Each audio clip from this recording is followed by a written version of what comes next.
మధురవాడ చంద్రపాలెం జాతరకట్టు శ్రీ దుర్గాలమ్మ అమ్మవారి ఆలయంలో శివరాత్రి సందర్భంగా లింగ స్వరూపుడైన శివునికి అభిషేకాలు. మధురవాడ చంద్రపాలెం జాతరకట్టు శ్రీ దుర్గాలమ్మ అమ్మవారి ఆలయ ప్రాంగణంలో లింగ రూపంలో కొలువై ఉన్న శివునికి మేకుజాము నుంచి భక్తులు బారులు తీరి వారి స్వహస్తాలతో పరమశివునికి పాలు, పెరుగు, నెయ్యి, తేనె, పంచదార, చందనం, విభూది, జలం తదితర సామాగ్రితో అభిషేకాలు నిర్వహించి బిలవ దళాలు, తెల్ల జిల్లేడు, మాజీ చామంతి మొదలగు పూలతో పూజలు చేసి నైవేద్యం సమర్పించి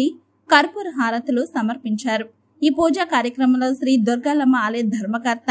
పిల్ల చంద్రశేఖర్, ఆలయ కమిటీ అధ్యక్షులు పిల్ల సూరిబాబు, సెక్రటరీ నాగోతి తాతారావు, చంద్రపాలెం గ్రామ పెద్దలు జగుపిల్లి నాని, సభ్యులు భోగవిల్లి రాము, ముఖ్య Pilla Poturaju, S Ramesh, Satish, D Apparao, B Chittibabu, P Rambabu తదితరులు పాల్గొన్నారు.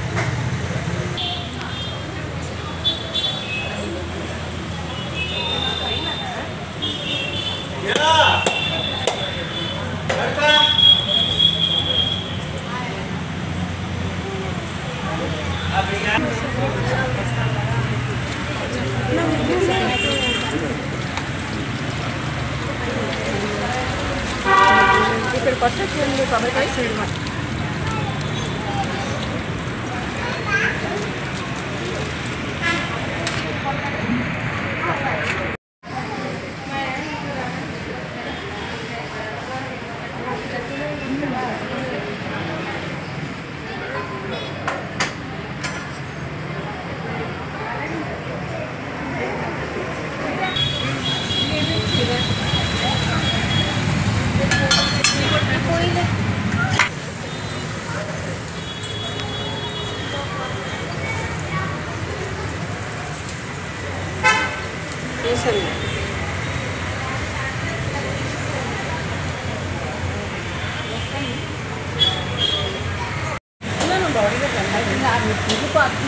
బాడీగా